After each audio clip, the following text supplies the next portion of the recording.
بتحط اهداف كل سنة وبتفضل على الورقة زي ما هي، ويبقى كتر خيرك اصلا لو افتكرت انت كنت كاتبها فين. سنة تجر سنة تجر سنة وانت واقف في نفس المكان، مفيش حاجة بتتطور ولا في حاجة بتتغير. كفك عشان بصرة، لان انا كنت كده الاول، وحصلت كذا مرة ان انا فعلا بحط اهداف ومفيش حاجة بتتحقق. بحط الاهداف وبعمل كل مفيش حاجة بتتحقق، مفيش يا فندم مفيش. ايه المشكلة بقى اللي بتخلي ان انا محققش حاجة في حياتي؟ السنة زي اللي قبلها زي اللي قبلها، مفيش حاجة بتتطور ومفيش حاجة بتتحقق غير ان انا بنزل اكتر، لان الدنيا عمالة بتجري، الاسعار عمالة كله واحنا ايه ده؟ ما ينفعش. العمر مش بعزقة بقى، محتاجين نحقق كل اللي نفسنا فيه.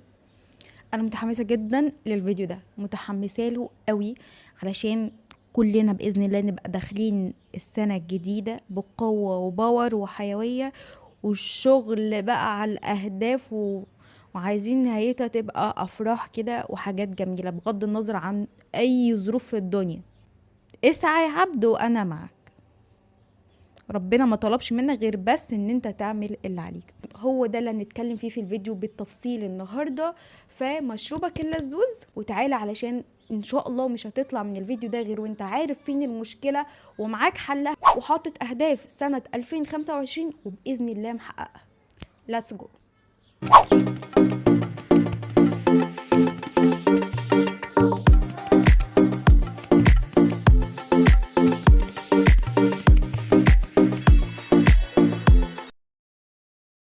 ويلكم بيستس، اهلا بيكم في فيديو جديد. معاكم فاطمه علي، ويلكم تو بيري فاطمه. لو حابب تكون واحد من البيستس الحلوين، ما تنساش تعمل لايك للفيديو واشتراك او سبسكرايب للقناه، ولو الفيديو عجبك ما تنساش ان انت تعمل شير عشان تفيد غيرك. يلا نبدا في اول حاجه، اللي هي الغلطات. احنا شبعنا بقى فيديوهات ازاي ان انت تحط اهداف للسنه الجديده وهكذا. عايزين بقى نعرف، احنا حطينا والله بنحط بنعمل كل حاجه، عايزين نعرف بقى ايه الاسباب اللي ما بتخليش الاهداف دي تتحقق، ايه الغلطات اللي انا بعملها. هي دي التريكات اللي احنا عايزين نشوفها. عشان كده الفيديو ده مختلف عن اي فيديو انت سمعته عن انك ازاي تحط اهداف ل 2025. بس ايه رايكم في الالوان؟ حتى لون المج اللزوز ازاي في كده الوان تدل على التفاؤل والحيويه. يلا يلا. اول غلطه هي انت ناس كتير بتكتب اهدافها بس واصلا بجد بجد بتنسى هي كتبتها فين. انا كتبتها في النوتة دي الزرقاء ولا الخضراء ولا معرفش ايه. طب ده كلام، دي اول كارثه. فعشان كده يعني دي حصلت معايا فعلا، انا ممكن غصب عني نسيت انا حطيتها فين او كتبتها في اني نوتة. انا بحب اكتب بالقلم والورقه جدا، بس عشان ممكن الحاجه تضيع او انسى، لا بايد احط او اكتب الحاجه في مكان انا استحاله هنساه، ومكان ايدي بتروح وتيجي فيه على طول. زي ايه؟ ايوه، الموبايل اللي انت ماسكه ده هو الموبايل. ففي برنامج حلو جدا، هو بصراحه رتب لي حياتي كلها، اسمه نوشن. الاول انا كنت شايفه صعوبه في استخدامه، بس بجد حبيته قوي، اللي هو زي بقي مدير اعمالي كده. لو انتوا حابين فيديو اقول لكم فيه ازاي انا بستخدمه وازاي برتب عليه كل حاجه في حياتي، اكتبوا لي تحت في الكومنتات ومن عيوني اعمل لكم الفيديو. فاول حاجه تكتب هدفك في نوتة تبقى انت عارفها، في نوتة كده مميزة جدا. يا اما تكتبها على الموبايل، يا اما تكتبها في الورقة وتصورها وتحطها في نوت على الموبايل، عشان لو ضاعت من هنا تبقى موجودة هنا. دي اول حاجة. طب نيجي للنقطة اللي بعد كده، ازاي اصلا اكتب الهدف؟ ازاي؟ هنقول كل الغلطات، وحقيقي في غلطات هتبان صغننه جدا، بس بقولك ايه، شوف الفرق بتاعها بيأثر على النتائج بشكل عامل ازاي. وكل غلطه هقولها ان انت ممكن ما تبقاش واخد بالك منها او ممكن تبقى عارفها، بس كل غلطه هتبقى اهم من اللي قبلها. ما تفوتش ثانيه كده من الموضوع. في ناس بتكتب اي حاجه، لو اكتب يا عم هي الكتابه بفلوس، انا نفسي اعمل كذا وكذا. انا ما بقولكش اكتب امنياتك، انت مش معاك مصباح علاء الدين، لا. خلي بالك وانت بتكتب الهدف ان دي حاجة انت هتشتغل عليها. زي مثلا هدفي ان انا اشتري عربية، تمام؟ حاسة ان انا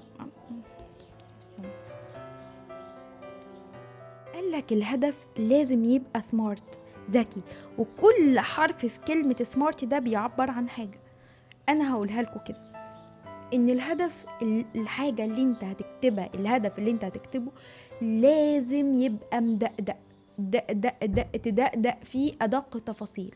يعني مثلا انا عاوزة اجيب عربية، طيب العربية دي تمنها كذا، طيب فافسر بقى انا هعمل ايه علشان اجيبها. هدخل جمعية بالمبلغ الفلاني، وعلشان ادخل الجمعية هشتغل واشيل المبلغ الفلاني من مرتبي علشان اسدد بيه الجمعية، واعمل كذا ما اكتبش انا عايزه اجيب عربيه كده واسكت، لا، اكتب كل التفاصيل. هعمل ايه وهجيبها امتى وهخلص الفلوس امتى وهدخل الجمعيه امتى وهقبضها امتى، كل التفاصيل.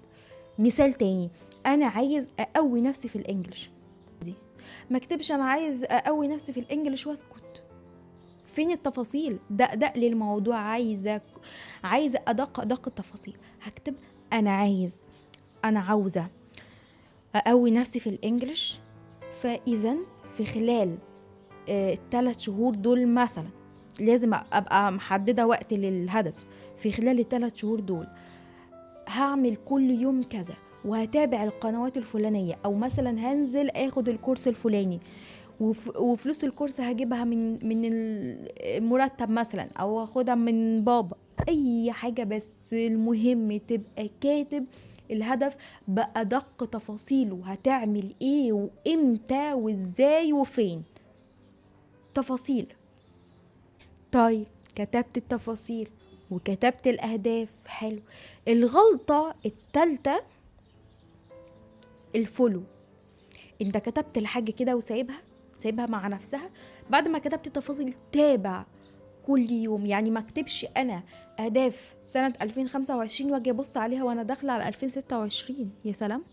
لا، ده انت كل يوم لازم تبص عليها، وكل يوم لازم تتابع انت عملت ايه ووصلت لغاية فين. واحنا بنمسك السنة اللي هي 365 يوم، اللي هي 12 شهر، بنقسمها لتسعينات، 94، يعني 3 شهور. كل 3 شهور بتقعد قاعدة مع نفسك، والأهداف اللي انت كتبتها من أول السنة تقول أنا حققت الهدف ده ولا لأ، وصلت لفين في الهدف ده. ولازم يعني القعدة اللي هي الكوارتر، اللي كل 3 شهور، القعدة دي بالظبط تتعامل معاها زي القعدة السنوية. يعني مثلا أنا حطيت من أهداف السنة إن أنا في أول 3 شهور دول من السنة همسك الإنجليش بقى إيه، هبقى بيرفكتو فيه، بيرفكتو. أنت لازم آخر 3 شهور دول لازم تبقى محقق الهدف. فتقعد القعدة مع نفسك وتشوف انت وصلت لفين وعملت ايه وكل التفاصيل دي. يبقى تالت غلطة الفولو. كمل الفيديو للآخر عشان فيه حبشتكنات وتريكات كده هقولك عليها ممكن توقعك في الفخ، فلازم تاخد بالك منها. كلمنا دلوقتي عن 3 غلطات. الرابعة، لازم يبقى فيه ريمايندر، منبه، اصحى. احنا كبني ادمين بنحب يبقى فيه حاجة تقعد تزن زن زن زن علينا. ما بنعملش كده حاجة وخلاص، لازم يبقى فيه حاجة كده اللي هو فوق، اعمل كده. الحاجة دي بقى هي تبقى ايه؟ هقولك. الموضوع ده حله في سؤالين 2. بعد ما كتبت اهدافك ودقدقتها، يعني كتبت تفاصيلها وكل حاجة وحطت لها ميعاد وكل الكلام الحلو اللي احنا قلناه ده، هتجاوب نفسك على سؤالين 2. ايه هما؟ ايه اللي هيحصل لو انا حققت الهدف ده؟ حالتي المادية هتبقى عاملة ازاي؟ حالتي الاجتماعية هتبقى عاملة ازاي؟ كل حاجة، كل التفاصيل. احساسك انت هيبقى عامل ازاي لو الهدف ده اتحقق؟ اكتب كل حاجة بالظبط، عيش اللحظة. تاني سؤال، ايه اللي هيحصل لو ما حققتش الهدف ده؟ حالتي المادية وكل حاجة والاجتماعية، كل حاجة هتبقى عاملة ازاي لو الهدف ده ما تحققش؟ وكل يوم يا سيدي هتصحى من النوم، انت طبعا احنا عرفنا خلاص، احنا كاتبين الاهداف بتاعتنا في مكان محدد. كل يوم هتصحى تبص على الاهداف دي وهتبص على اجابة السؤالين دول اللي هو ايه اللي هيحصل لو حققته وايه اللي هيحصل لو محققتش. يعني عيش اللحظة، عيش اللي هيحصل لو الهدف اتحقق وايه اللي هيحصل لو ما اتحققش. وانت بتعيش اللحظة وعيش السيناريو ده هيبقى تذكرة لدماغك ان هي ما تسوحكش، ان انت ما تسرحش في الدنيا والسوشيال ميديا وتسيب اهدافك وتسيب حياتك. فدي هتبقى قوة ودافع ليك. يعني انت مجرد ما تتخيل اللي هيحصل لو الهدف ده ما تحققش وهتلاقي حالتك كده كده كده، انت ده هيوجعك، فهتلاقي نفسك بتقوم وبتشتغل على الهدف بتاعك. في غلطة كمان وانت بتحط اهدافك، ان ممكن حد وده يكون سبب ان الاهداف مش بتحقق. ليه؟ عشان هي اهداف من الخيال. ماشي، يعني مثلا في حد يحط هدف، انا هدف هو عارف ان هو مش ما عندوش الامكانيات ولا عنده القدرة ولا عنده اي حاجة ان هو يحققه خالص. يقولك مثلا انا عايز يبقى مش معاه مثلا، مش عارفة اديكم مثال بصراحة يعني، بس هو هدف محدش يطلع الفضاء مثلا، يطلع الفضاء، انا عايزة اطلع الفضاء. طب انت يعني الهدف ده يعني ليه علاقة بحياتك او ليه علاقة بالحاجات الامكانيات اللي عندك؟ ملوش حاجة، مفيش علاقة. فانت كده بتحط هدف من الفضاء، بتحط هدف انت مش في امكانياتك ولا فطبيعي ان الهدف ده مش هيتحقق عشان انت عارف انه مش هيتحقق. فلازم لما تحط هدف يبقى حاجة تبقى يعني حاجة واقعية، ما تجيبش حاجة من وحي الخيال كده مش عارفينه جاي منين. فلازم تبقى مركز قوي في الحتة دي، ان انت تحط اهداف في امكانية تقدر ان انت تحققها. ان شاء الله انت لو اشتغلت عليها بقى في امكانية، بس قصدي ان الاهداف تبقى واقعية. مثلا ما يبقاش حد حاطط هدف انا همسك العالم كده بايدي احطه في كورة. لا، خليك معانا هنا على ارض الواقع، ما تروحش بعيد. اوكي؟ ودلوقتي انت جاهز تحط اهدافك وانتي جاهزه يا روح قلبي تحطي اهدافك، فيلا بقى نحط اهدافنا. حطينا اهدافنا، اكتبي بجد كل حاجه بالتفاصيل، بادق التفاصيل، بمواعيدها، بطريقتها، بازاي وامتى وفين كله كده. عرفنا كل الغلطات، حوالي 4 أو 5 غلطات بالظبط، فاوعى تقع فيها. معاك بقى حبشتكنات اللي قلت لك هقولها لك في اول فيديو، تريكات كده علشان ما تقعش في الفخ. ايه بقى التريكات دي وايه التفاصيل اللي انت بتقولي عليها دي اللي هتفرق؟ مش بصوا كده انت كده هتخلي الموضوع كده، هتنط نطه لما تاخد بالك من التفاصيل الصغيره دي. ايه بقى التفاصيل الصغيره دي؟ يقول لك ايه بقى؟ ما تخافش ان الهدف كبير لان انت معاك وقت تحققه. طيب الوقت ده يا ستي استغله ازاي؟ شوف، بيقولك ازاي تاكل فيل قطمة.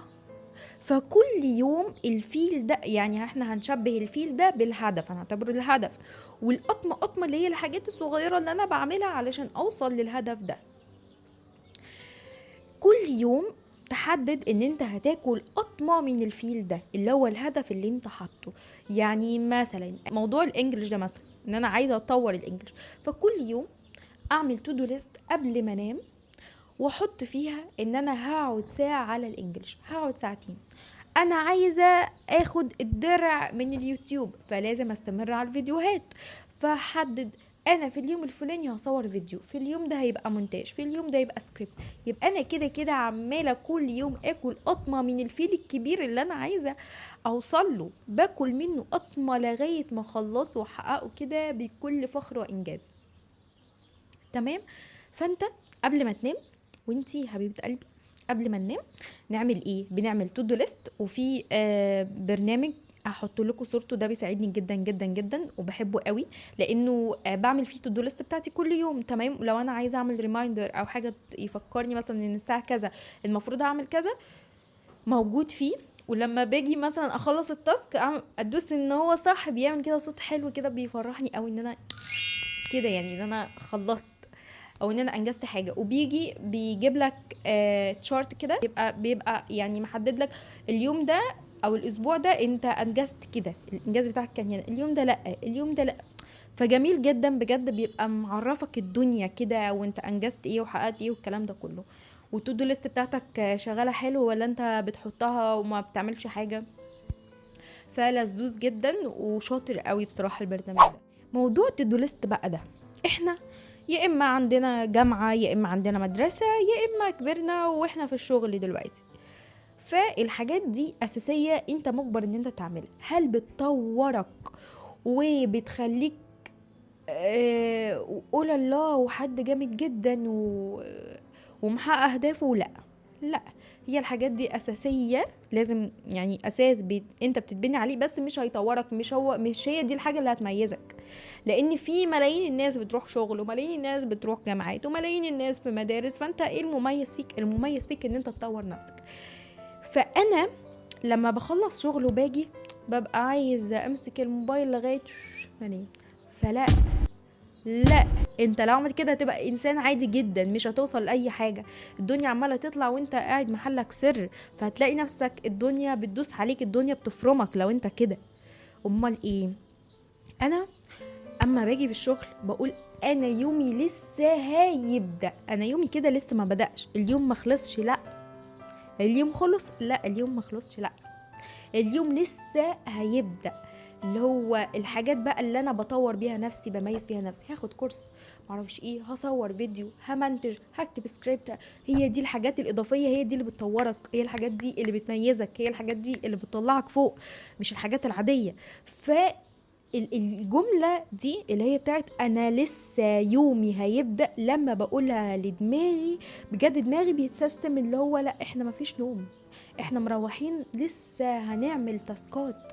فيا جسم ما تريحش، يا مخ ما تفصلش، فاهميني؟ فلسه يومك هيبدأ. افتكر الجملة دي كويس قوي. تيجي بقى كل اسبوع تقيم ان انت عملت تودو ليست النهارده ولا لا، وعملت اللي عليك فيها ولا لا. كل اسبوع تبدأ تقيم انت وصلت لايه، حققت ايه، وهكذا. تمام.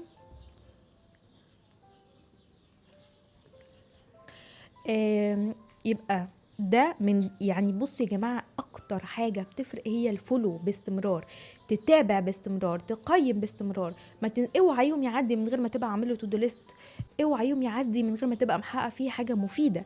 الدنيا بتجري يا جماعة، فوقوا بجد، لازم نفوق. ما تخليش السوشيال ميديا والحاجات اللي حواليك تسحبك وتلاقي نفسك عمرك بيجري وسنة ورا سنة ورا سنة وانت واقف هنا. لا، قلت اهم الحاجات اللي انا شخصيا بجد بقيت اعملها وبجد بجد فرقت معايا. فلو استفدت ما تنساش تعمل لايك للفيديو، بجد بيفرق معايا جدا، وان انت تعمل اشتراك في القناة علشان نعرف نشوف بعض تاني، وشير بقى للفيديو تفيد غيرك بيه. وفعلا في ناس كتير بتحط اداب ما بتعرفش تحققها. حب الخير لغيرك عشان الخير يجيلك. فما تنساش تعمل شير، وقول لي في الكومنتات ايه اكتر حاجة فرقت معاك، والفيديو جاي حابه يكون عن ايه بالظبط. انا مبسوطه ان انتوا هنا، وشكرا لكل حد كمل الفيديو، وباذن الله هتحقق اهدافك وهتقولي باخبار حلوه. صح، عايزه اقول لكم ان انا الانستجرام علشان لو حابين نتكلم سوا عليه.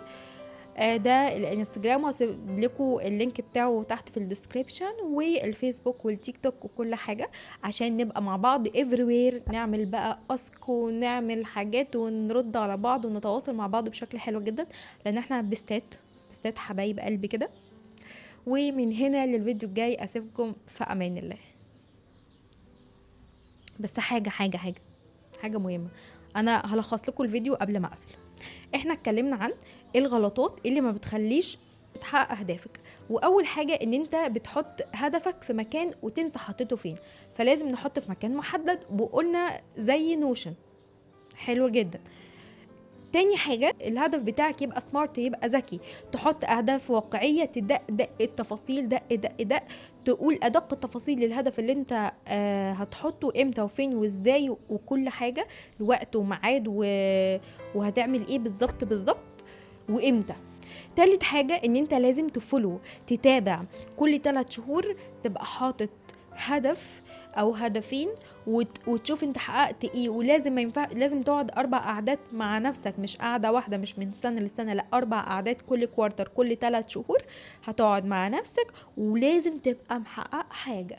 بس حتى لو محققتش حاجة، اقعد وشوف انت محققتش ليه، وايه اللي ناقصك، وايه اللي حصل، وتبدأ وتلحق، وهتعرف تلحق ده ازاي. تمام. يبقى نعمل فولو شهريا، اسبوعيا، نعمل تو دو ليست. واخر حاجه قلت لكم انا شخصيا بتعامل ازاي مع الموضوع وبعمل ايه كل يوم. وحته ان انا يومي لسه هيبدا، لازم تحطها في دماغك كويس قوي، وما تخليش السوشيال ميديا تسحبك ولا الدنيا تسحبك. واشوفكم في فيديو جديد يا حبايب قلبي ان شاء الله على خير. سيبكم في امان الله.